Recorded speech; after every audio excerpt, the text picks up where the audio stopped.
So, eto na nga po. Nag-viral po ang video ito sa social media na kung saan ay naka-upload po sa channel ni Claudine Go at sa kanyang Instagram account. Bakit nga ba pinag-iinitan ng mga netizens itong video ito? Nag-house tour lang naman itong si Claudine Ko. Sino nga ba itong si Claudine Ko? Siya lang naman ay isang Bicolana, anak ni Christopher Ko, founder po ng Hightone Construction and Development Corporation. At isa lang naman po siyang pamangkin ni Zaldi Ko, CEO po ng Sandwich Group and Companies. Eto kasing dalawang companies na ito, itong Hightone Constructions and Development Corporations at Sandwich Group of Companies, ay kasama sa top 15 recipients of flood control projects budgets in the country. Ay, nakakagigil nga naman. Kaya hindi tuloy maiwasan mag-isip itong netizens na baka itong mga pinapakita niyang kayamanan ay katas po ito ng flood control at pera ng taong bayan. Naku po. Oh, di ba? So narito po ang full video guys. Panoorin po ninyo at kayo lang po ang humusga. Ito talaga yung namumuno sa comment sections. Pag nag-a-ask ako sa IG stories, house tour talaga yung gusto nyo. Hindi ko alam bakit, pero ito na siya. Uunahin ko muna yung exterior ng bahay. So, ayan. Ito yung makikita nyo sa labas. May gate kami, may gate pa, isa pa, at may gate din kami doon. Pero ito yung uunahin ko, ditong gate tayo papasok. So, shout out kay Mommy kasi siya yung nag-video sa akin. Welcome to... Shout out, Mommy! Casa. May casa ba tayo? Welcome to our humble home.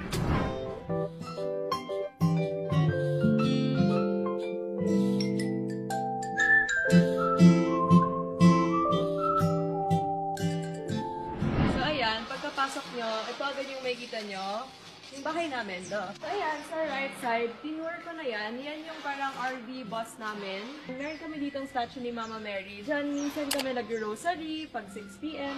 Ano yung sabihin ng RV bus?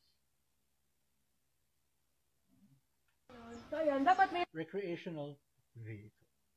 nagpo-flow dyan na water, di ba? Pero naka-off yung kuryente kasi ata umulan. So ayan, pagkapasok nyo here, hindi muna tayo mapasok sa bahay kasi exterior na muna. So sa right side, nakikita nyo yung pool area. So dyan Pool area. Meron bang push area?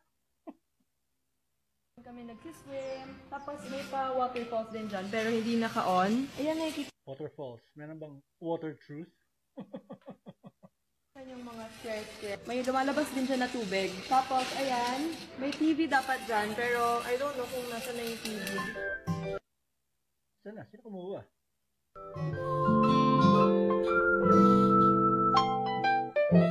So, here naman, may sauna area kami. So, pwedeng after gym, nag-sauna kami para mapawisan. So, less kilograms. Sauna all.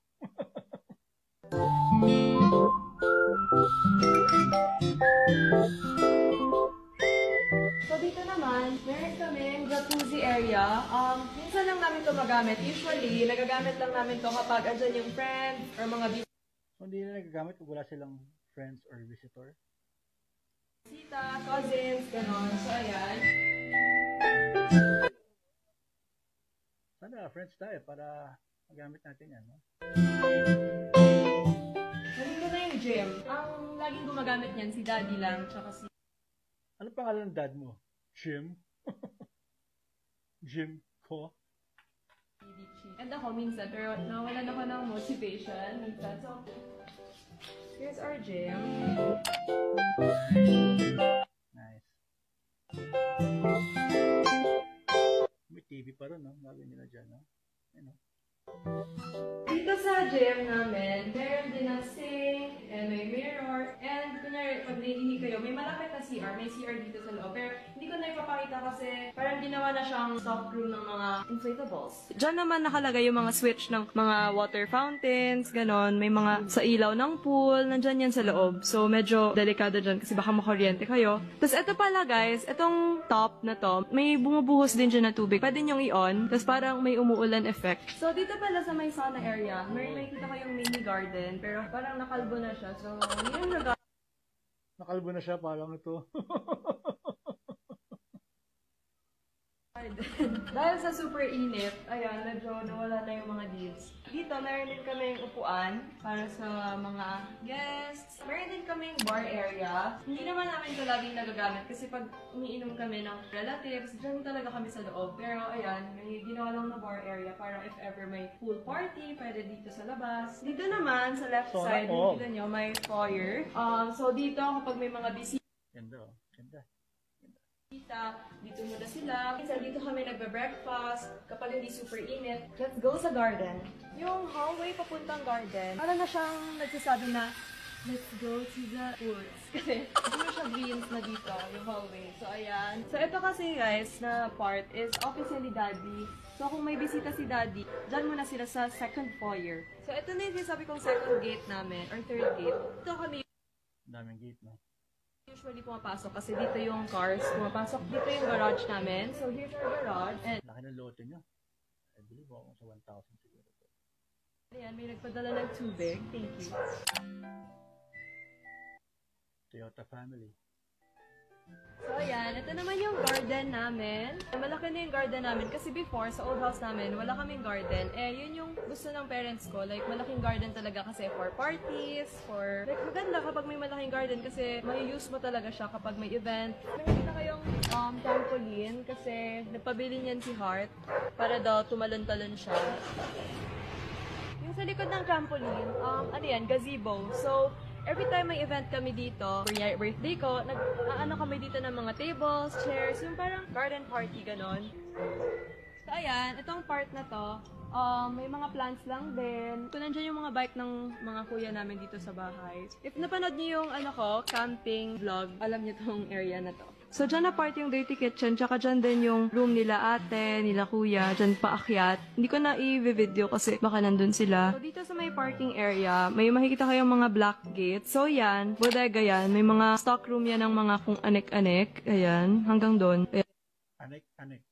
Yan, bodega yan lahat. So ayan, nagpapagawa si daddy ng bodega para sa mga gamit na hindi nakasya dun sa stock. Wow. Wow. Para lang sa mga gamit. Wow.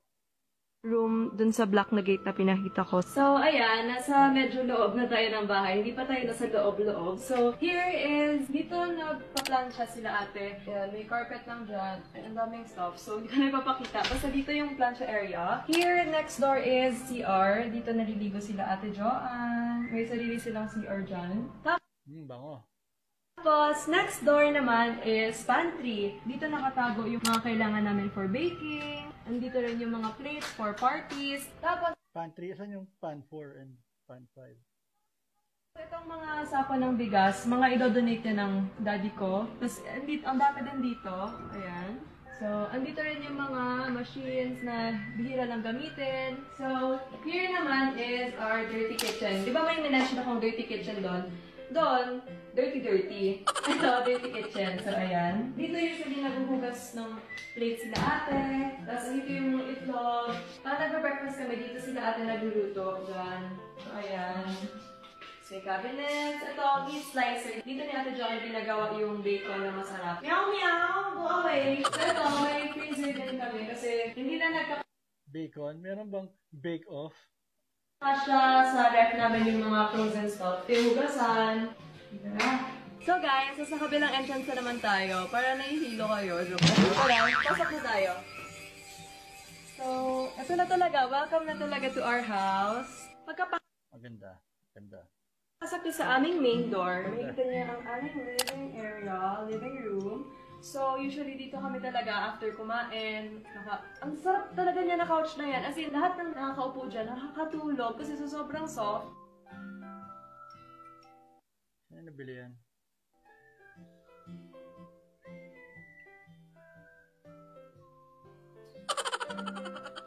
So, itong sofa set namin is This is Tyler. Tyler, with Grammarly's help, is writing an email to his boss, Anita. Tyler sits just 15. Okay siya. from Italy pa. And ito palang buong bahay, hindi ko na-mention sa inyo, in-interior design to ng kapatid ko. Trivia, no? Or question. Italy. Bakit hinihila ang tali? Tali? Ba't hinihila? Sige, subukan mo itulak.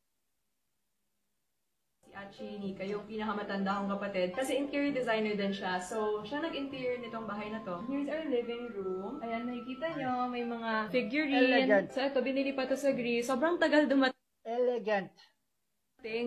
Medyo natakot kami kasi baka hindi dumating. Pero siguro mga Galing Greece, madulas yan. Greece eh. after 1 month or 2 months sila dumating. 6 mga months. ganito. Mga 6 months? Ayun, so 6 months pa pala before dumating. So nakakakaba kasi medyo pricey yung mga ganito. So lahat ng nakikita niyong ganito sa bahay, from Greece yun. Ito may pa-accent lang na fake flowers. And ayan, sobrang hilig kasi namin magpagawa ng mga photo albums, photo books. So ayan, mahilig kami niyan. Ever since bata pa kami. Si mommy kasi sobrang hilig niya Oo, Ateneo sila. Ateneo. Masao. Green. mag-collect ng photos, ilalagay sa album, tapos may mga scrapbooks pa nga yan dati. So ngayon, syempre, level up na may mga printing na. So nagpapaprint na lang kami ng mga photos para gawin nilang album. So ito, makikita niyo sa center is art piece. Kay Dichi to, sa kapatid ko, pero nilagay niya dyan kasi wala pa siyang paglalagyan. Binili niya to kay Tita Ann. So, Tita Ann, if you're watching, hi. So ito is an art piece by Ronald Castrillo. I'm not sure if tama yung pagkasabi ko. Basta, he's a famous Filipino artist and sobrang ganda ng mga art pieces niyo. Aside from sofa set, meron din kaming chairs dito. So, if marami kayo, pwede kayo lahat dito. Ito pala Oo, marami kami. Ilan ba pwedeng imbitahin dyan, ha? ang sofa namin is customized siya kasi gusto ng kapatid ko, super laki yung sofa set. Eh, wala namang ganyan kalaki. So, nagpa-customize. So, ayan. Sa akin nagpa-customize. I like it. Sa taas, may kita niyo yung chandelier. Pina-customize ni Achi. Siya yung nag-design na parang droplet. Parang siyang ulan. Ayan, may picture frame si Mommy and si Daddy. Saan yan? Parang Korea. Sa Seoul. Tapos may pa-clock. So, Na ganon. Gumagana ba yan? And may pa-air freshener. Eto guys, grabe na. Lahat kami nagugulat dito pag nakaupo kami dito kasi biglang may mag-pshh. Parang akala mo, inututan ka ng someone. Pagpunta niyo dito, may makikita kayong piano. And itong piano na to, ilang years ito sa atin? Tagal na. Sa old bahay pa namin to eh, pero ayan, very strong pa siya. And nagpa-piano sa amin is si Mommy, si Heart. Yamaha.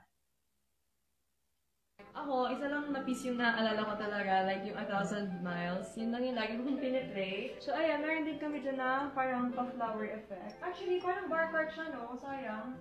Gamitin Yeah, natin. ganda. So ayan, here may chairs ulit, tapos may pa-chess. Kasi pag andito yung cousins ko, nag-chess sila. And here, Ganda ng theme ng house. No? Ganda. may kita nyo may mirror. May mga figurines ng ni Jesus. Ng apostles. Pang Christmas yan. Pang Christmas. Mga and hindi ko sila, mga saints, siguro sila. Hindi, Three Kings. Three Kings pala yan. Sure ako, si Jesus to. Hindi, si Joseph. Ay, si Joseph! Si